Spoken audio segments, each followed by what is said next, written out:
Hello people of the internet, I'm Joe, just another nerdy white boy, and a few weeks ago I did a video on Star Wars, which you can check out here if you want, which was really fun, even though it was a bit off-brand for me seeing as how I'm meant to be a gaming channel. So, this week I thought, why not talk about Star Wars and games at the same time by doing a video on, well, Star Wars games, obviously. It's unavoidable. We will witness the destruction of the Alliance. The new Star Wars Battlefront is so close to being out, and the hype is just unreal. Not just because there's the small matter of a brand new Star Wars movie on the way, or that DICE is making Battlefield in space, or even that the idea of living the greatest Star Wars battles is like the perfect game idea, but because it's fucking Battlefront. There's a reason EA went with this name, and that's because the original games are so fondly remembered. So, before we lose all our waking hours to that galaxy far away, let's reminisce about how being in a Star Wars battle was done, back in the old days. That won't happen again. By the old days I mean 2004, where we were 1 year away from what we thought was the last ever Star Wars film, the Osborns were still a thing, people dressed like this, and Busted was still together. Oh. The original Star Wars Battlefront was released on PC, Xbox and PS2, which is what I'm playing it on September 21st, 2004, the same day as the original trilogy was released on DVD with added Hayden Christensen ghost. In Battlefront, you and your squad had the goal of claiming all the command posts on the map, so your enemy had nowhere to respawn, or reduce their reinforcement count to 0 by shooting everyone until they, well, die. Pretty bog standard stuff found in your typical grey and brown military shooter, but this is Star Wars. So instead of playing as walking muscles, you fight either as part of the Rebellion, the Droid Army, the Clones of the Republic, or the sleek and sexy evil Empire. And rather than actual guns, you fire sparkly lasers. Each faction has 4 typical classes: your meat and potatoes infantry person, a sniper, a rocketeer, and a pilot who can repair things like turrets and vehicles, which I'll get to later.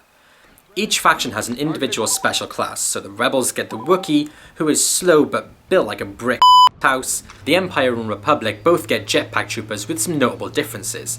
The Dark Trooper shoots up really quickly, but it's over in seconds, whilst the Clone Jet Trooper is a lot slower, but can go for miles, if you know what I mean. Lastly, the droids get motherfucking droidicas. Like in the films, these things can roll around super fast and have their own personal force field to protect them whilst they rapid fire away, disrupting the balance of the force of an otherwise pretty even game. You might be able to handle one if you've got good cover, but against 2 or more, you're not much for droidicas. That was my impression of the Nemoidians from episode 1. It was terrible. In addition to these classes, each faction gets one AI-controlled Jedi character, who all function the same, and by that I mean they're practically invincible one-hit killing machines. A good tactic is to hang around your team's hero and let them draw the attention and pick off enemies who aren't getting cut in half. The only way to take them out is to get lucky with a grenade exploding and having this happen. God, I love those ragdoll physics. The battlefields themselves are excellent recreations of the worlds of Star Wars. Unlike the new game, the original Battlefronts don't pretend that the prequel trilogy didn't happen, because it did.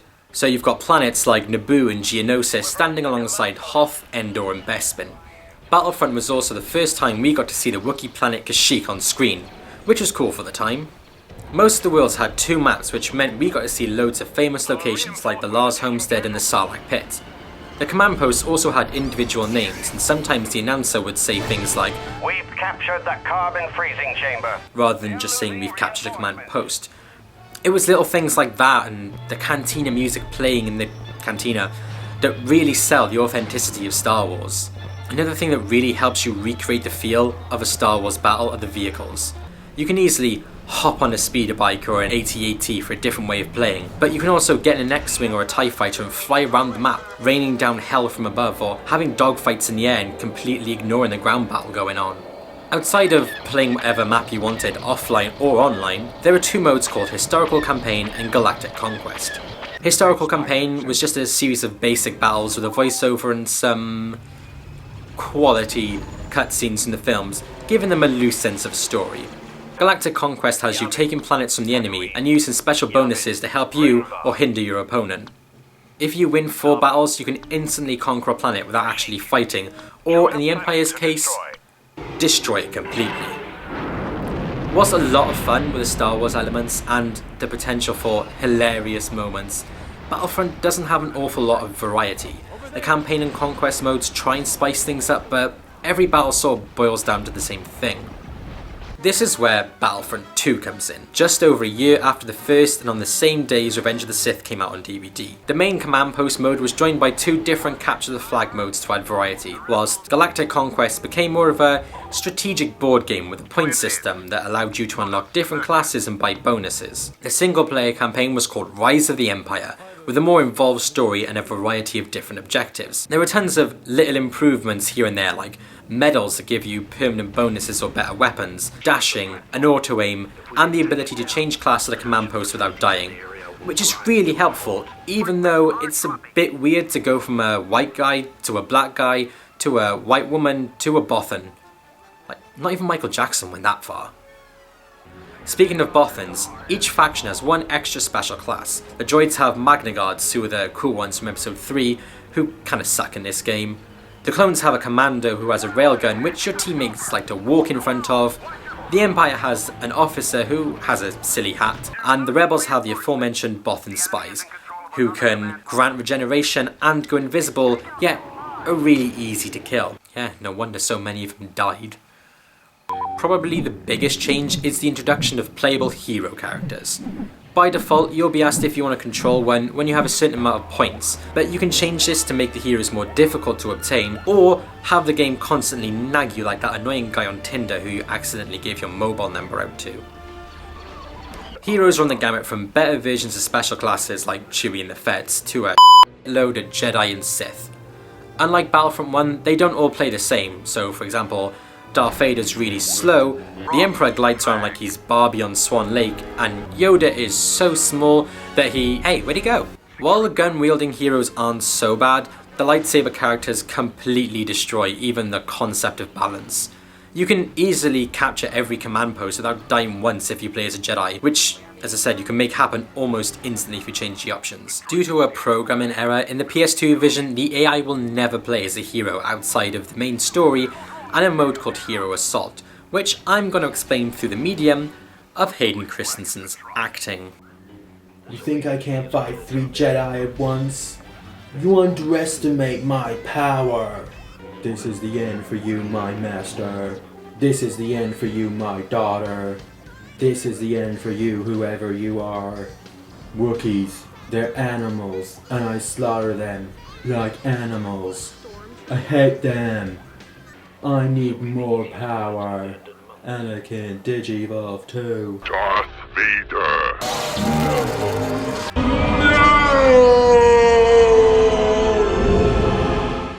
It goes without saying that these games are much more fun in multiplayer, and nowhere are they more fun than in 2-player Hero Assault, where me and my friends just completely ignore what we're meant to do and end up playing tag using the force push ability. Another really fun mode of Battlefront 2 is Hunt, where you get to play as or kill the indigenous species of the Star Wars galaxy. So, for example, this. The other big change on Battlefront 2 is the introduction of space battles, and while this sounds like the next logical step for a Battlefront game to go, I kind of find them a bit of a mixed bag. I really, really hate flying. Well, in this game at least. The controls kind of suck and it's just not Rogue Squadron. What is fun about space battles is not doing any of the battling and flying right into the enemy's main hangar and then proceeding to sabotage everything from the inside and just dicking about doing this. Space battles aren't bad overall, but apart from one level, they completely removed airborne vehicles from the ground battles, which brings me to my list of grievances with Battlefront 2. While it added a lot of great stuff, there are things that it did worse than the original, and even to this day, fans are completely divided on which Battlefront game is the best. As I've mentioned before, heroes completely destroy the balance of this game. If you come up against a Jedi, you may as well just be like, "I give up, because you will get f***ed." A lot of maps in the first game didn't return to the second, and the new ones like Jabba's Palace and Felucia had some really annoying map design. And the command posts don't have any names anymore, which is a little thing, but it kinda sucks. There was some DLC for the Xbox to put the original maps back in and gave you 2 new heroes and let you play Hero Assault on more than just one level, but you can't download it anymore. At least there's the mods though, right?